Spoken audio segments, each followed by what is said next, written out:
Hello to my Twin Flame Tarot fans. This is Dr. Leona Mercury coming in for you. That's from the last reading. Tending the Future was that card. Maybe that's a message for some of you. This is a Twin Flame energy reading, and this is being done on August the 29th, the day that Mercury went into Vedic Leo. I am a Vedic astrologer. If you want your chart done or you'd like a personal reading done, come on over to Patreon, join up. It is a subscription, but all proceeds go to Elephant Aid International's Elephant Refuge of North America, featured in 60 Minutes. Yes, it's a great organization. We just made a huge donation because it happens to be Ganesha Navratri right now. So it's about a 9-day period where we are celebrating Ganesha and using that energy of the elephant god and looking into all of those kinds of removing of obstacles, using the mantras. So we just made a big donation so that the elephants could have choice. The respect we give the elephants is the power of choice for their food, what they'd like to eat. We just donated a bunch of different kinds of foods for the elephants. That was something that was needed and kind of cool. All right, guys, this is for the twin flames everywhere. Those of you who are taking part in that journey, anybody that's born on the planet, I believe, has an equal, because for every action, there's an equal and opposite reaction. So you're going to have an equal just because you exist, simply because you exist. So there is that soulmate energy here. Basically, we have many soulmates, but the twin flame is the energy of people, one soul separated at Earth. A person that you were connected with to such a degree in another lifetime, perhaps, that you just are, you were partners in that way, maybe for very many decades, and you just ended up coming to Earth and not being able to stay together, attached, and you're looking for each other. You're looking for that other half. You feel that pull toward another person that's out there somewhere in the universe. You feel it. Yes, I feel it too, guys. All right, so let's see what's going to happen with that twin flame energy. This is going to take us through that time period of the next month. We're going to see different 2 eclipses happening. The lunar eclipse happening on the 7th, and I dropped a whole series for that. Check that out. I'm in the midst of a next 48 hours series for all signs. We're all done with water signs and fire signs, and Ophiuchus is part of my channel as well. Strong defender of Ophiuchus energy. Anybody born between the 29th of November and December 18th, basically, you have very much a Gandanta sun, a sun that's between Scorpio and Sag, and that means that it's transiting the knee of the constellation Ophiuchus. There was even a 13th month, and that's part of the 13th zodiac. It's part of that, but it was ruled by women. And so, of course, over time, once the church took over the calendar, if you use the Western calendar today, the Gregorian calendar, that was set up by Pope Gregory. So once the church started to insert itself into calendars and things like that, that 13-month went to the wayside because it was ruled by women. Okay, we have Herald of Pentacles, 7 of Swords, and the Sun coming out for you, my twin flames. This looks like an apology. It also looks to me like there could have been a new beginning with the person. Maybe they apologized or were trying to. It looks like they self-sabotaged the apology. So I could see this as somebody reaching out, trying to start a conversation, seeing how you are, trying to talk to you about life and their feelings, but wanting to start off with how are you, which is good. That's positive. But then they actually end up sabotaging that. And it could have been the masculine with the sun energy, because the sun is that 5th house. And right now we have the sun in the 5th house.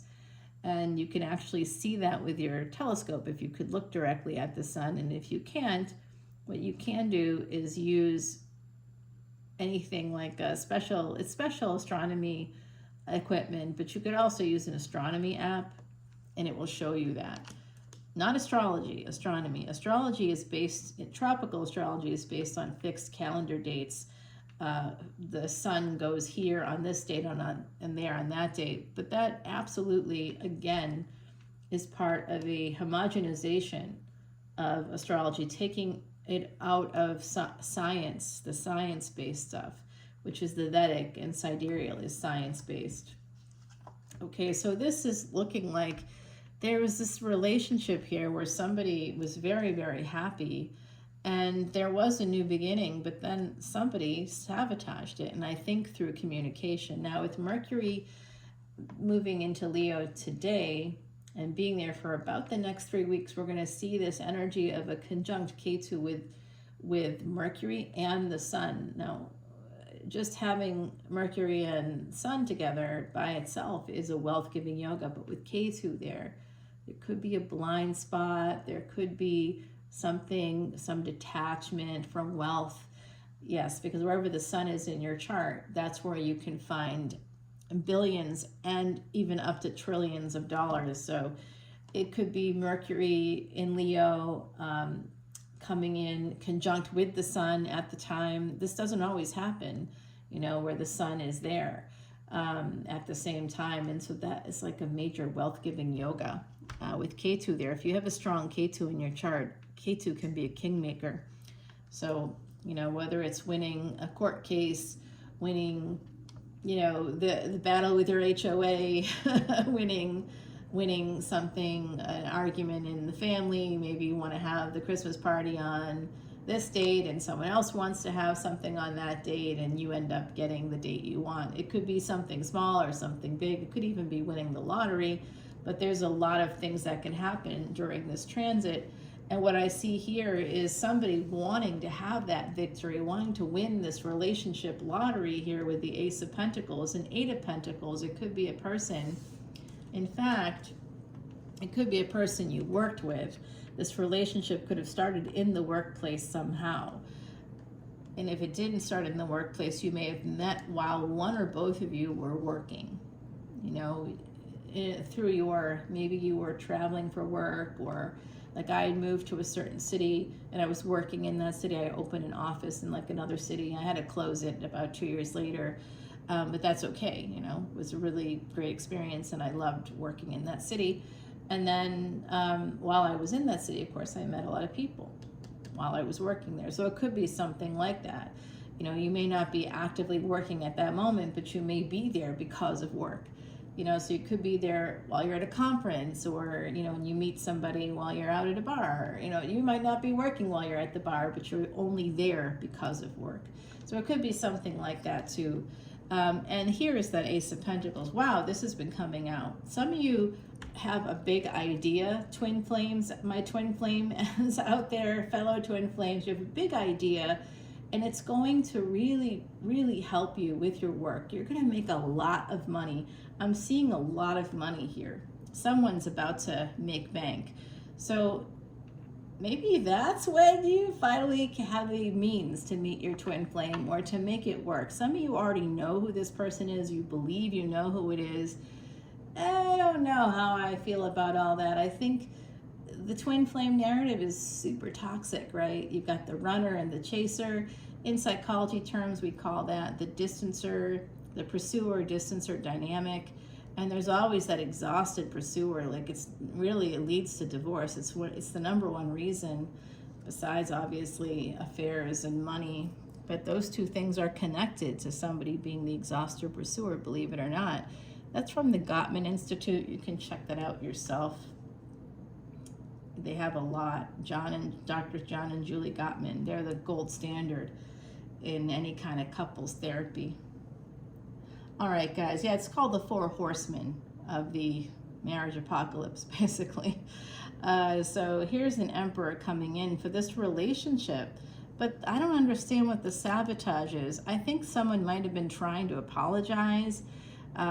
I think twin flames out there, you're going to hear from somebody. I believe you're going to hear from somebody between now and this big lunar eclipse, the full moon and lunar eclipse happening in September. I really think it's connected to a lunar cycle here. You're going to hear from this person. They might apologize for sabotaging the whole thing, the happiness. You might get that from somebody. And they could be an emperor, or you could be the emperor who's like, great, this is awesome. They want to have a happy relationship. I would say that they're as close to sexually obsessed with you as anybody can be. My kimono sleeves keep messing with the cards, but I like the kimono. So kimono energy today. My mama spent most of her childhood in Japan. You can see that that's one of my ways of commemorating her. Okay, we have this energy. King of Swords now coming out with the Seven of Swords. Yeah, they were in a different energy, and someone absolutely sabotaged the happiness of this relationship. And what I'm seeing from them, I think, whoever's watching this, you're the one that cares about this. You're the one that's following your instincts. You're the one that has a sense, almost like telepathy. Am I right with this person? Yeah, I feel that. And there it is, telepathy with this person. There's some Pisces energy here. We have some Earth energy. Leo, of course, coming out. Sagittarius, Aries, Scorpio. Right now, that's what I'm seeing. Oh, yes, and Capricorn is here too. Sure. Yeah, I see it. Taurus, okay. Taurus energy is connected to Leo through the Empress. The Empress is always in the Strength card. So interesting energies here, guys. We do have some air too, a little bit of air. And I like how this Emperor, whoever they are, said, you know what, I was King of Swords when I was messing stuff up. King of Swords is underneath the Seven of Swords, and it's the only swords we have in the reading so far. So this is a person holding themselves accountable, reflecting and recognizing what they did wrong, how they did this, how they messed something really good up, recognizing it and creating delays with this energy of the High Priestess. That's 12th house energy. We have Saturn there right now, and so that's going to slow everything down, slow it all down. Big slowdown there. Delays. So if you happen to have Saturn in Libra and you're not yet married, Virgo ascendants out there, you have Pisces in your 7th house, it's going to slow down. You will get married. You are going to meet somebody. You maybe already have met them, probably between October 30th of 2023 and May 18th of 2025. You probably met a person during that stretch of time that you'll end up marrying if you are a Virgo ascendant, all right? But there's a delay. There's no communication. There's some kind of a delay. And that could have been your twin flame for some of you. Yes, it's a prediction, and it's going to end up being right for those of you that know your Vedic placements. I'm not talking about tropical stuff. When someone makes a comment on my videos and they're referencing tropical astrology, it's an irrelevant comment because I don't follow fairy tales, you know. I'm talking about astronomy, hard degrees, where things actually are in the sky, because that's the most accurate prediction you can get, and it saved my life. So 25 years ago, literally 25 years ago, Wednesday, I got this past Wednesday, I got a 2-year prognosis, and I began studying the Vedas, looking into Ayurvedic medicine, looking at planets. I began that journey, and that's how I'm alive today. Because I saw in my chart I wasn't going to die, but everybody was telling me I was, so we had to make some decisions there. This looks like somebody, an emperor, drives the chariot. With the chariot energy, that's the moon. And I talked about how this is connected to moon cycles, so I do think it is. And they may be moving towards ending something. It's like, what are they saying to me? It's connected to when they were in this headspace of the King of Swords and they were sabotaging. They are like aware that I'm getting it from the other side right now. This person, whoever they are, they definitely didn't mean to delay things, but on some level, they're still attached to someone else. Am I right about that? Let me know, drop comments. And it looks like they know that this is part of the sabotage. they feel betrayed in some way, or there was some cruel aspect to it. They may have experienced cruelty within the home space with another partner. You could have as well, but this is definitely them feeling this sense of they know they did this. They know that they ended this relationship, and there's a little slice of moon, and I don't know if you've been looking up lately, but the moon looks just like this right now.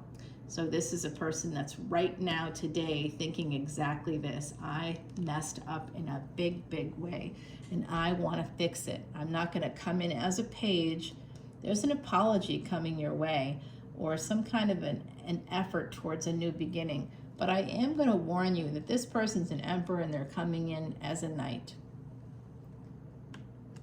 So maybe that's part of the recognition here, that they were coming in, because some people have a lack mindset and they don't even realize that they see you, they fall in love with you, but they're attached elsewhere, and they are so tired and so beat up by whatever situation that they're in. They're like, well, I can't possibly have that beautiful, amazing human who's doing all this stuff, and I love them, and they're so gorgeous, and they're younger, or they're whatever they are, they're just beautiful or attractive in some real, kind of visceral way. They look at you and they're like, I'm not good enough for this.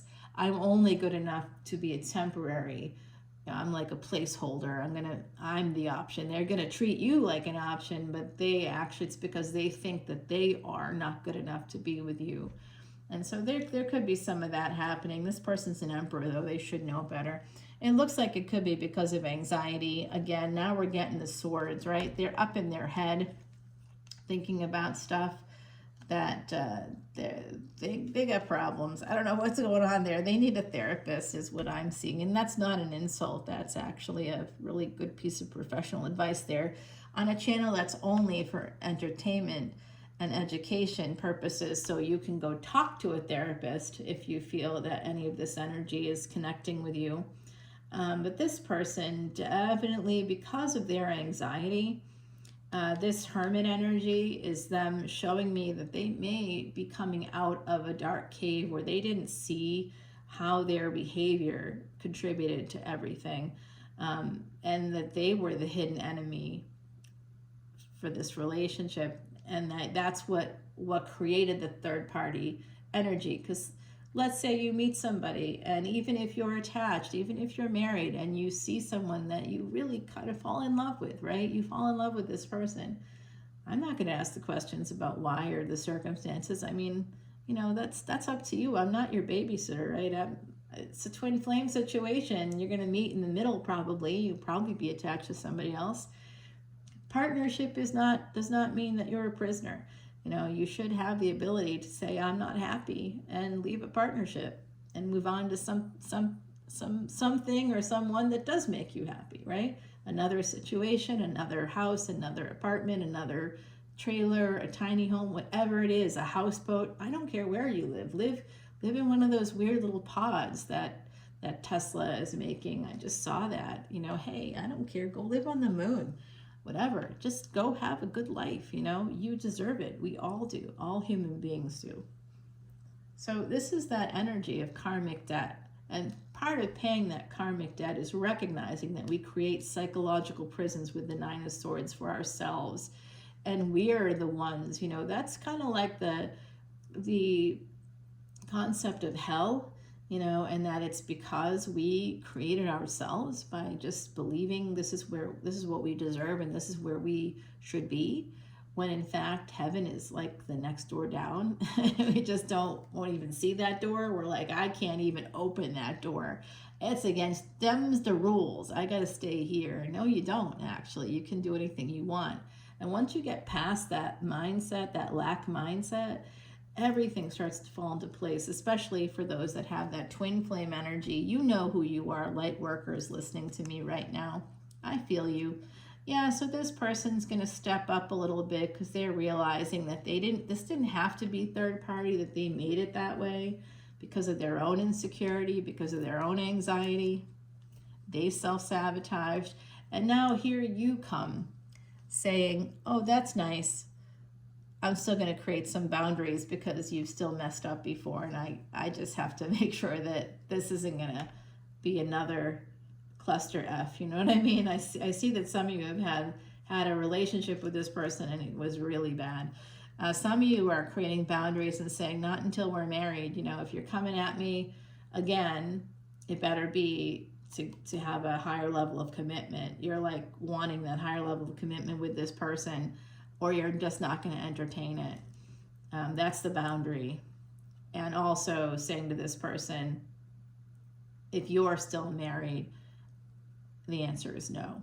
So what I'm seeing here is a second or third marriage that actually comes out of this twin flame situation that seems to be evolving once someone recognizes their part. And there's that Taurus energy I talked about, and there's some Saggy, we got Virgo, we talked about that too. And the ultimate card here, the last card I'm pulling on YouTube, we're going to continue the reading on Patreon, and you can check out the description box below, come in as an all access or VIP member, and then you have access to all of the different categories and all the archives, including Twin Flame, including Timeless Tarot. This would be under that category as well. Weekend Energy, that'll be under that category too. So that's only $1.01 between tiers, 10, 10, 11, 11, or 12, 12. So you'd be in the 11, 11, or 12, 12 categories, and you don't see this for just 72 hours. You see this as many times as you want. I've seen people, the same viewer, looking at a video. One time they looked at it 80 times. So go for it. You know, other readers, you have a 72-hour window for $10 or $777 or $3.99, but it's $3.99 per video. That's not the case on my channel. All right, guys, let me get you a oracle card. The Gift of Connection. That's perfect. Oh my gosh, I got the hiccups. That means the other side is here. They're going to be talking to us when we go over to Patreon. They're talking right now, but I'm going to head over to Patreon. Number 8 is karmic cause and effect, and that's the number on the card. So this has a lot to do with karmic cause and effect. And with Mercury in the house of where we store our karmas, as well as with one of the nodes of destiny, that south node, and the sun, which is the ultimate Atma Karaka, I imagine a lot of you are going to find this connection, going to communicate with this person. The gift of connection coming up for you is beautiful. There's a butterfly indicating some transformation, a new beginning, a new cycle starting. And that necklace there, this is somebody in their wedding clothes. So like I said, we're seeing that energy of a wedding coming out here. And that gift of connection, I use the Kitsune deck because, again, my mama, you know, wanting to bring in some of her culture, right? Alrighty, we got that right there, that gift of connection. All right, guys, let's take it over. And oh, the Empress is at the bottom of the deck, by the way. So those of you that are Empresses, the Emperor is here. Divine partners are coming together. There's no question about it. Please join me on Patreon. Until then, I'll see you soon. Thanks for your continued support, whether you're new to the channel or you've been with me for as long as I've been here, over three years, not quite 3.5 yet, but we're working toward that energy. And I'm really, really proud of the work I do here because it raises money on a monthly basis for these creatures that are beautiful and that are being really well cared for. We've gotten to a great space now where everything is lush and the refuge is in fantastic shape financially and in every other way, and the elephants are thriving. So thanks for your support because it helps those elephants, and during Ganesha Navratri especially, this is the time to come in, join Patreon, and really take advantage of all we have to offer there. I'll see you on Patreon. If not, see you for the next Twin Flame video. Bye now.